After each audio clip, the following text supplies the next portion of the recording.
جمعية الدعوة والإرشاد وتوعية الجاليات بحفر الباطن أمة.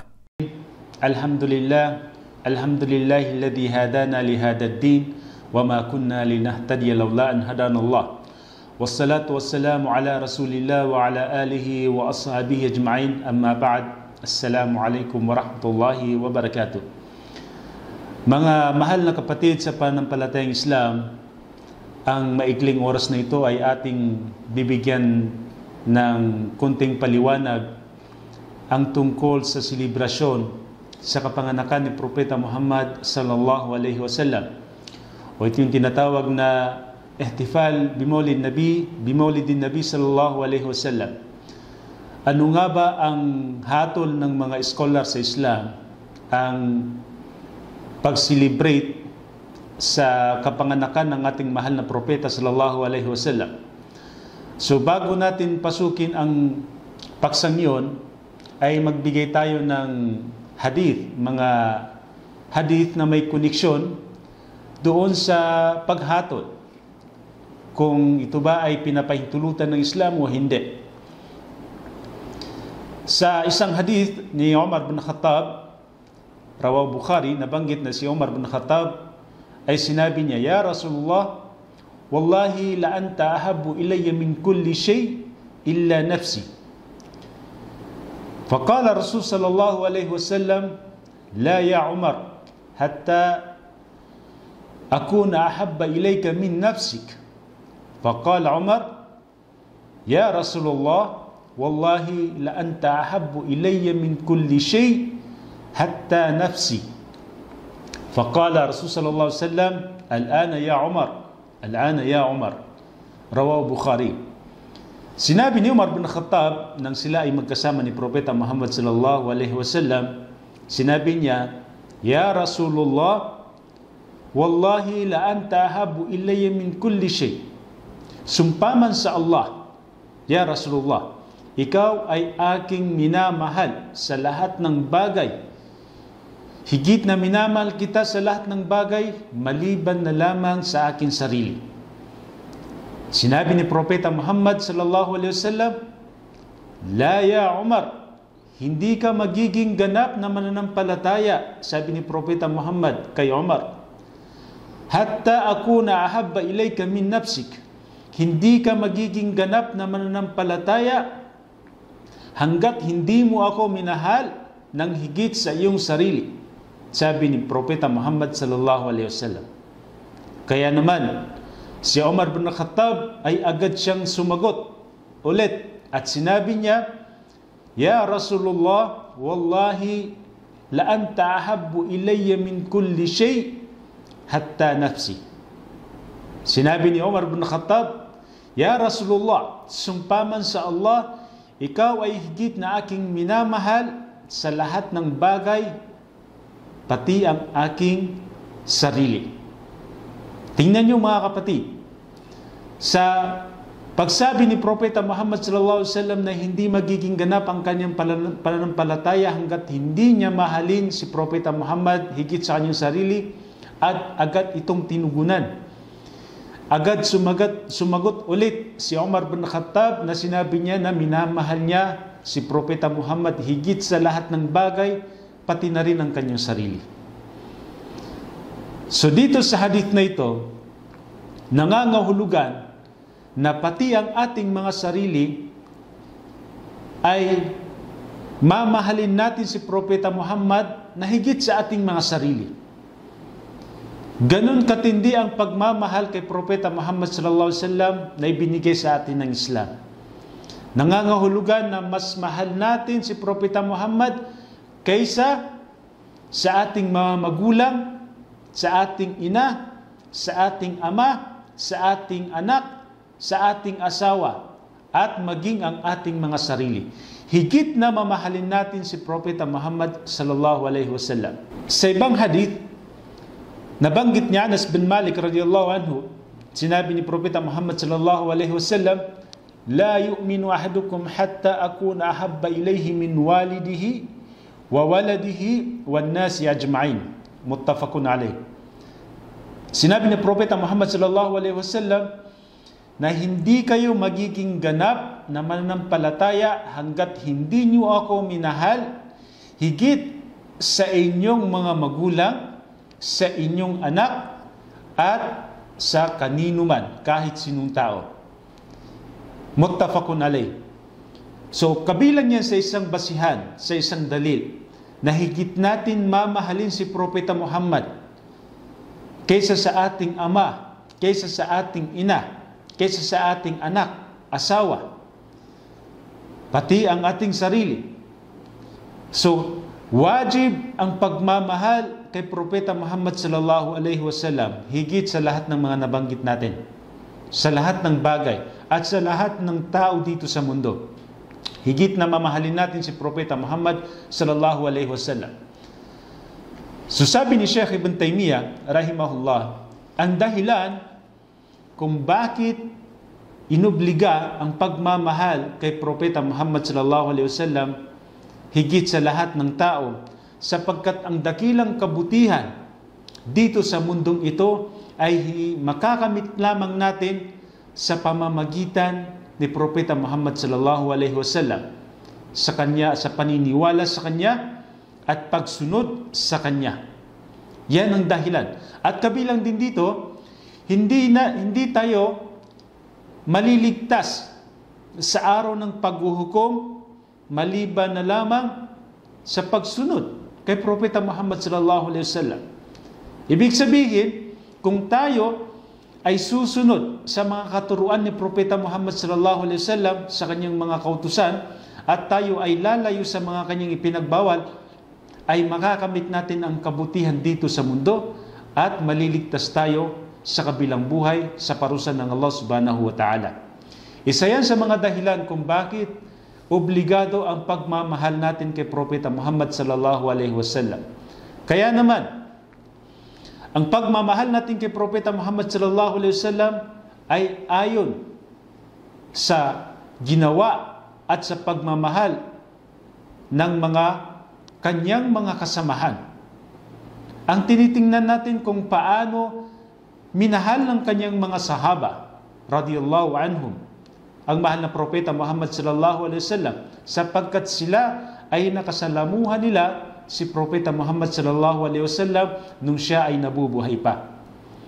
Kaya sa tanong kung ano nga ba ang hatol ng mga scholar sa pag-celebrate, sa selebrasyon sa kapanganakan ng mahal na Propeta sallallahu alaihi wasallam, nagkaisa ang mga ulama na ito ay itinuturing na bid'ah o ito ay pagbabago sa relihiyon. Bakit? Sapagkat walang nabanggit ang mga sahaba, ang mga kasamahan ni Propeta Muhammad sallallahu alaihi wasallam na ginawa ni Propeta Muhammad ang selebrasyon sa kanyang kapanganakan noong nabubuhay pa siya. At pagkaraan ni Propeta Muhammad ay hindi rin ito ginawa ng kanyang mga sahaba. At pagkaraan ng mga sahaba, maging ang mga tabi'un, ay hindi rin nila ito ginawa. Kaya naman, ang mga ulama ay hindi nila pinahintulutan. Ang hatol ng mga ulama ay hindi pinahintulutan ang selebrasyon sa kapanganakan ni Propeta Muhammad sallallahu alaihi wasallam. At tulad ng sinabi natin, ito ay ibinilang, itinuring ng mga ulama na pagbabago sa relihiyon o tinatawag natin na bid'ah. Sapagkat ito nga ay hindi ginawa ng kanyang mga kasamahan.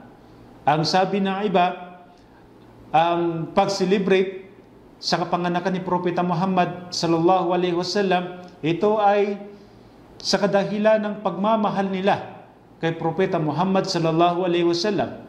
So nabanggit natin ang mga hadith patungkol sa pagmamahal kay Propeta Muhammad sallallahu alaihi wasallam na obligado.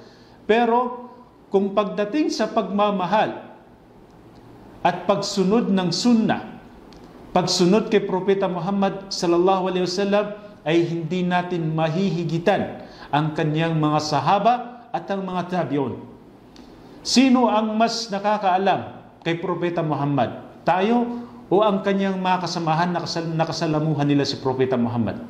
Masasabi ba natin na higit tayo nagmamahal kay Propeta Muhammad kaysa sa kanyang mga sahaba? Masasabi ba natin na higit tayo nagmamahal kaysa mga tabi'un kay Propeta Muhammad sallallahu alaihi wasallam. Sila ay inabutan nila ang mahal na propeta at napakalapit sa kanila ang mahal na propeta sallallahu alaihi wasallam, pero ni minsan ay hindi nila nakita na nag-celebrate ang mahal na propeta sa kanyang kapanganakan. At ganun din ang kanyang mga sahaba, ang mga, lalo na ang apat na khulafa Rashidun, si Omar, si Abu Bakar, si Omar, si Uthman at si Ali. Walang nabanggit na ito ay ginawa nila pagkaraan ng mahal na propeta sallallahu alaihi wasallam. Nung namatay ang mahal na propeta ay kung pagmamahal, sila yung may matinding pagmamahal kay Propeta Muhammad at nalungkot sila ng pagkawala ni Propeta Muhammad sallallahu alaihi wasallam. Kung pagmamahal, siguro ang apat na khalifa ay isi-celebrate nila ang kapanganakan ni Propeta Muhammad upang naalala nila. Pero hindi nila iyon ginawa, maging ang mga tabi'un. Kaya naman, hindi nararapat sa atin na gawin ang isang bagay na hindi ginawa ni Propeta Muhammad sallallahu alaihi wasallam at ang kanyang mga kasamahan. Ganon din sa pagsunod sa sunnah. Kung pagsunod sa sunnah, higit na ang sumusunod sa sunnah ay ang kanyang mga kasamahan, ang kanyang mga sahaba. Hindi natin sila mahihigitan. Ganon din halimbawa sa pagsunod sa Islam, kung Shariatul Islam, ay higit na ang nakakaalam dito, ang sumusunod ng Sharia sa batas ng Islam ay ang mga sahaba radhiyallahu anhum. At si Propeta Muhammad sallallahu alaihi wasallam, binanggit niya ang pinaka magandang henerasyon.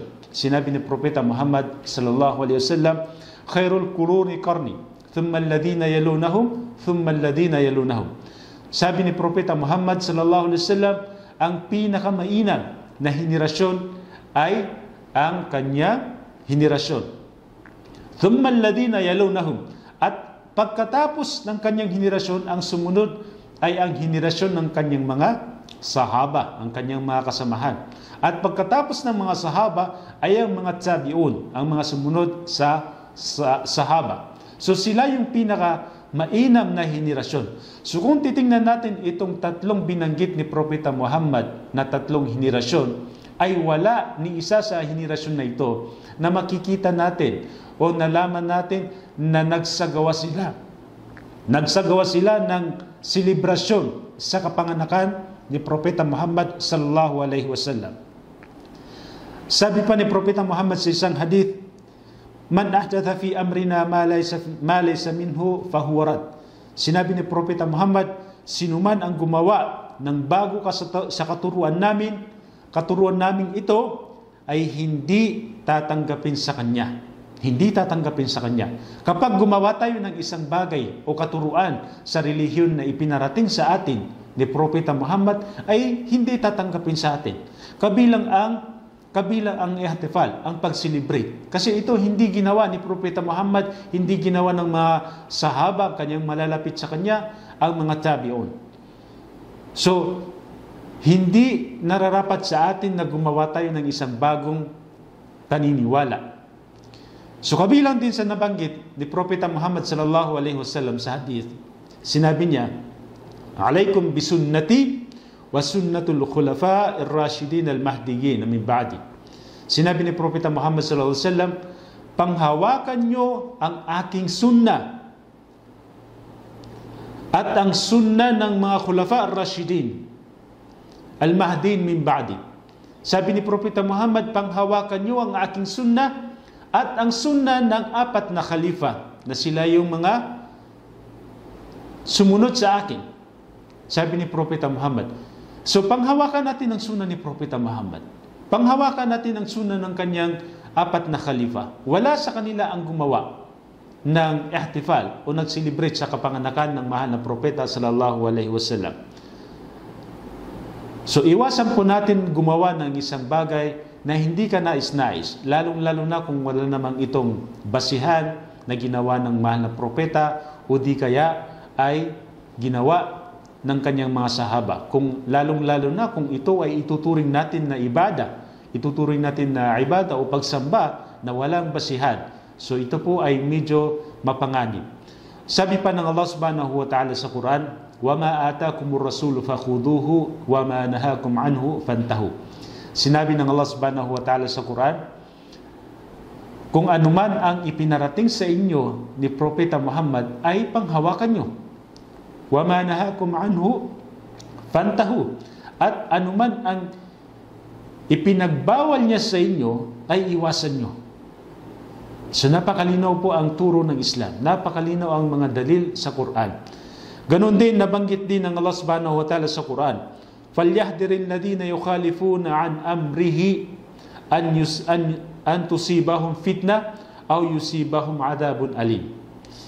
Sinabi ng Allah subhanahu wa ta'ala, iwasan nyo yung mga di sumasang-ayon sa kanyang kautusan, sa kautusan ni Propeta Muhammad sallallahu alaihi wasallam, na maaaring sila ay datnan ng matinding pagsubok o matinding pagsubok o parusa. So iwasan natin ang mga taong hindi sumusunod sa katuruan ni Propeta Muhammad sallallahu alaihi wasallam. Sabi pa ng Allah subhanahu wa ta'ala, laqad kana lakum fi rasulillahi uswatun hasana. Sinabi ng Allah subhanahu wa ta'ala na katotohanan ay mayroong mula sa inyo na sugo ng Allah na isang mahusay na halimbawa. So, isang mahusay na halimbawa si Propeta Muhammad sallallahu alaihi wasallam. So, nararapat sa atin na sundin natin ang kanyang mga inutos at ang kanyang mga ipagbawal sa ating sarili, ang mga ipinagbawal niya sa atin. Huwag tayong lalagpas sa hangganan na ibinigay sa atin ng Islam. At panghuli, sinabi ng Allah subhanahu wa ta'ala, Ya ayyuhalladhina amanu ati'u Allah wa ati'u Rasul wa ulil amri minkum. Sinabi ng Allah subhanahu wa ta'ala, o kayong mga sumasampalataya, sundin nyo ang Allah subhanahu wa ta'ala, ang utos ng Allah at ang kanyang sugo at ang mga namumuno sa inyo, nakabilang sa inyo. So hanggang dito na lamang. Wa sallallahu ala nabiyyina wa ala alihi wa sahbihi ajma'in. Assalamu alaikum warahmatullahi wabarakatuh.